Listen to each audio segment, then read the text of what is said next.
spokesman amesema kwamba the next day to be communicated itakuwa communicated, na sisi tukasema hiyo date icommunicatiwa leo ama kesho, isipokuwa communicated.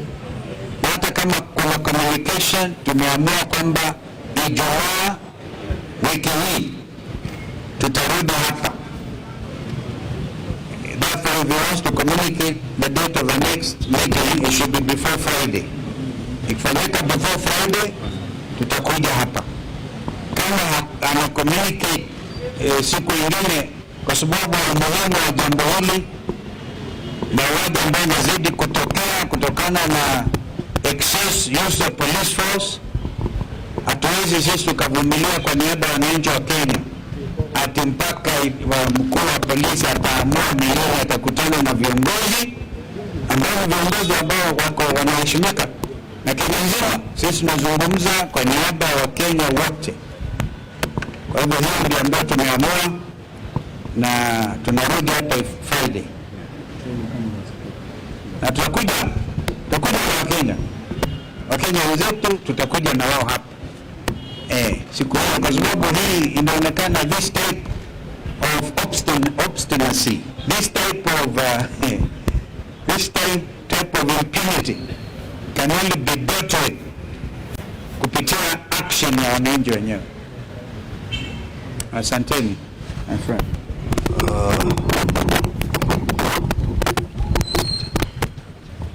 Ndugu Kalonzo Musyoka ameongea Kiswahili sanifu sana. Niruhusu niongee kwa Kimombo, sababu the matter we are following up is a matter of human rights abuse, violation of civil liberties by the Kenya police, and as you know, matters of human rights are really international matters, so we would like this to be picked not just from the local point, but also from the international level.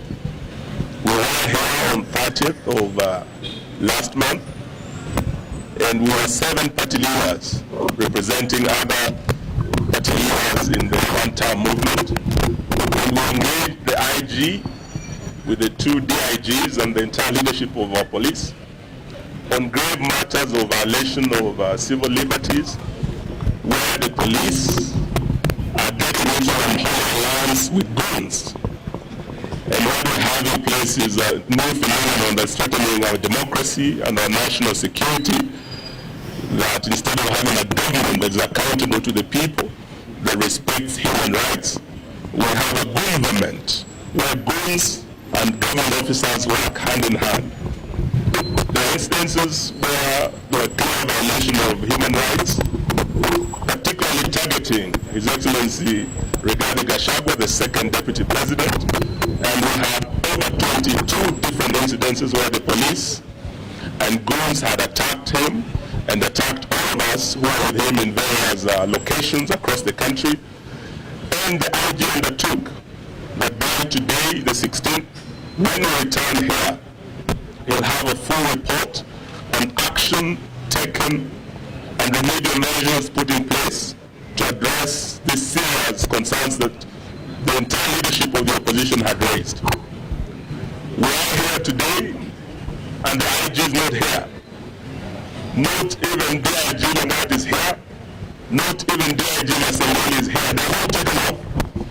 We believe this is because of orders from above, where they have been told not to engage us. But this is an issue of accountability, so we are not going to relent. We have said we'll be back here again on Friday, and when we come, we expect none other than IG Kanja himself to be here to address the concerns we have raised. If he does not appear, we will still keep coming here every week until we hold accountable all those officers who have perpetrated these gross violations of human rights. Of greater concern is that since we are here, the police have continued doing what they said they would not do. IG Kanja himself undertook before all of us that he will make sure critical that the police will not be used with guns to disrupt meetings of the opposition or to injure any Kenyans. We know that soon after we left, the second deputy president, who is also the DCP party leader, went to Nyandarua. And as he was crossing into Naivasha to hold a rally at a place called Kinamba, again the police were used to erect roadblocks to block him from crossing from Nyandarua County into Nakuru County under the orders of you know who. Yesterday,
thank you very much.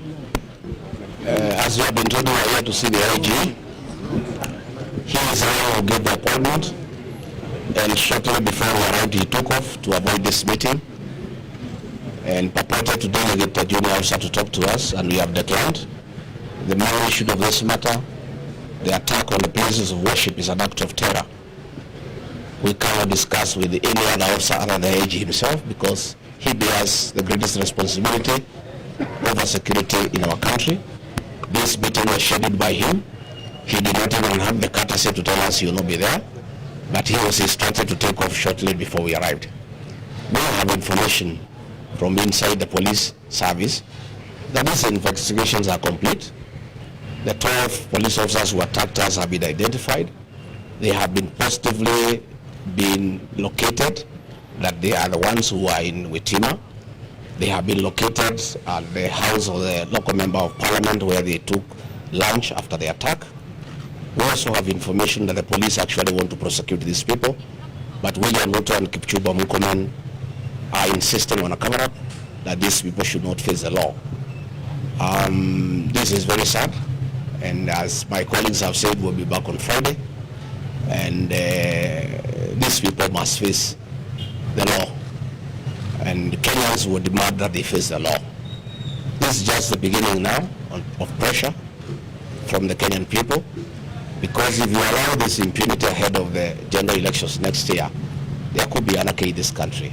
I think we must bring order, and the IG and the people under him must be held to account by the people of Kenya. And the police themselves are complaining about harassment and being ordered to do wrong things. They are really complaining that they find it very unprofessional to be accompanying goons to attack Kenyans. They find it very unprofessional that they are being forced to attack civilians in meetings when they have not been provoked, as happened yesterday in Kengela. In Nakuru, the police are telling us they were not given instructions to put a roadblock to stop us from going to Nakuru by the IG or the two deputy IGs. There are new directives outside the police command structure. It is Murkomen who had called the Nakuru police outside the chain of command to attack, to erect a roadblock to stop us from going to Nakuru. Effectively, the National Police Service is no longer independent. The CS is supposed to interact with the police on policy matters only, not on operations. But Murkomen has taken over police operations, and he is even calling counter commanders and regional commanders outside the established command structure within the National Police Service. When a roadblock was elected in Naivasha, the police headquarters here was not even aware. It has only come now to the fore that it is the CS Interior who is giving instructions directly to the police. And actually the police are asking that they be helped, they be protected from the excesses of Kipchumba Murkomen and PS Raymond Omolo, who have taken over police operations, and they are giving instructions for police to deal with dirty political matters outside the established chain of command within the National Police Service. So IG Kanja will be back on Friday, and will come. We'll have a conversation, because you must tell the people of Kenya, if you have lost control of the National Police Service, if Kipchumba Murkomen and Raymond Omolo have taken over police operations, then you have no business being in office. Kipchumba had better come here in Jogo House and sit here, and Raymond can sit at the Vigilance House and run the police service from there. But otherwise, what is happening is unfortunate, but in the fullness of time, I think these matters will be addressed. The people of Kenya cannot be intimidated. The people of Kenya have a right, constitutional right, to assemble, to associate, to choose whatever political formation they want, and it cannot be the police who are charged with the responsibility of maintaining law and order are the ones that are breaking the law. It cannot be that police who are supposed to protect Kenyans from being injured by anybody are the ones who are injuring the people of Kenya. It cannot be that guns and ammunition meant to protect the people, bought by the taxpayers' money, the same guns and ammunition are being used against the people of Kenya, who are unarmed, who are civilians, and in very unprovoked circumstances.